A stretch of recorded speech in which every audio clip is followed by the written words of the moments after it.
And the first point on the board is etched by Zeus Coffee. Hirap iiwas ang bola kay Don, ano? She's everywhere talaga. All over. Yes. Oh, however, that one got by her. Next generation ng Philippine national team, puro ganyang katatangkad buong. Bright future. Oh, Acuna gets that to connect. And that's the second point. Kainglet. Cayetano. Haba. Okay. Huy, nulog. Lusot na lusot. Here comes the veteran on her serve. Cayuna sets this up. Sends it to Fernandez, who tossed it to the back row. There was protection there. Troncoso.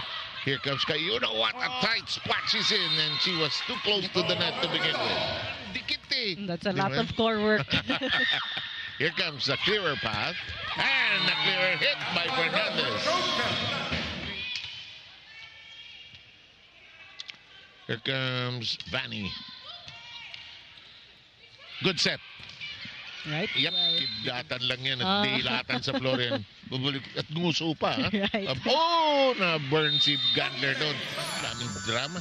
Sir Paul Fernandez actually also there beside Sir okay. Nico Halili.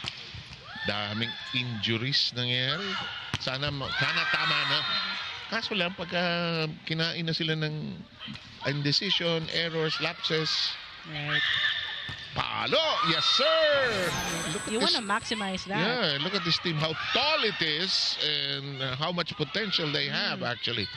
Here's a tap. Oh, look at that! They could have been an opportunity to convert.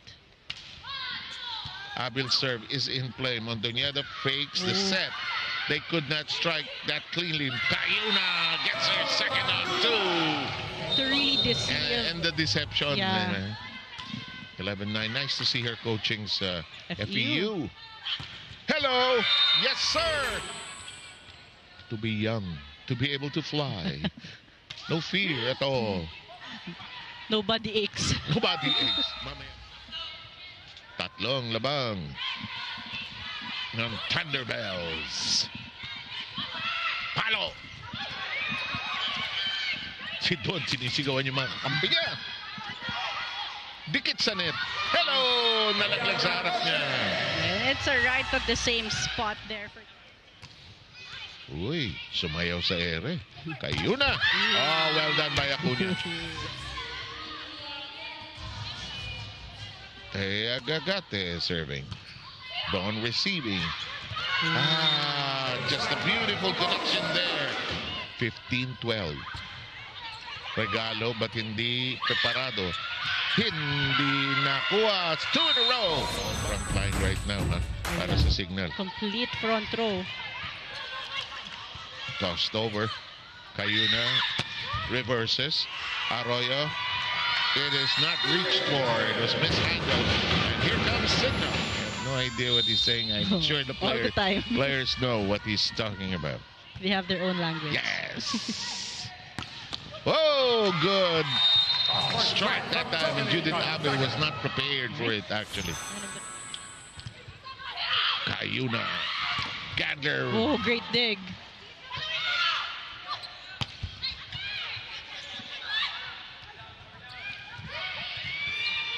In the air. Back row at work. Lalong isip. Abel. Oh, is it out? It is. Ganyan lang. And he's had success at different levels. Gandler is denied. Cayuna sends it airborne. Troncoso, gone from deep under the sea. Mondoñedo sets this up. Yes! A must win for them. Yes. Giselle C. Bandied about. Troncoso. Katindig. Back row hard at work. John Zaga. Katindig sliding into it. Ooh, Don again. I'm here. What's your problem? Troncoso punched it in and away from Katindig. You have to if you're the opponent. Don has been too good. With her entry, she did not play in the first set. In the meantime, all set to serve will be Troncoso. Troncoso so far with 5 points. C with a kneeling set. That'll work. Off the hand for John Cuneta.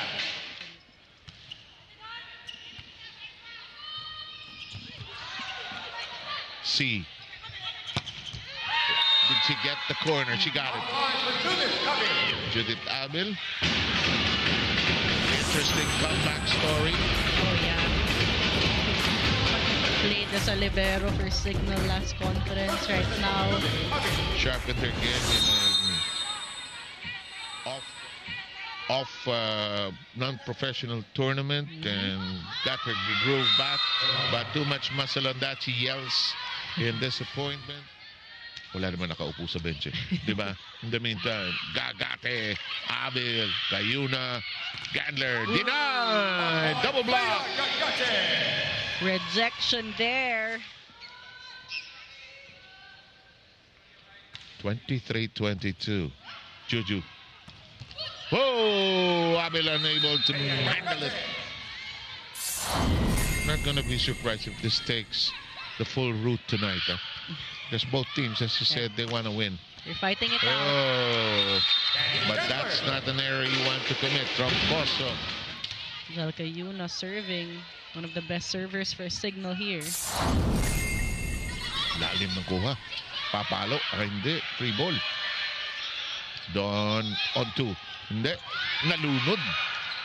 Angles. Troncoso! And we are going to be tied after 2 sets.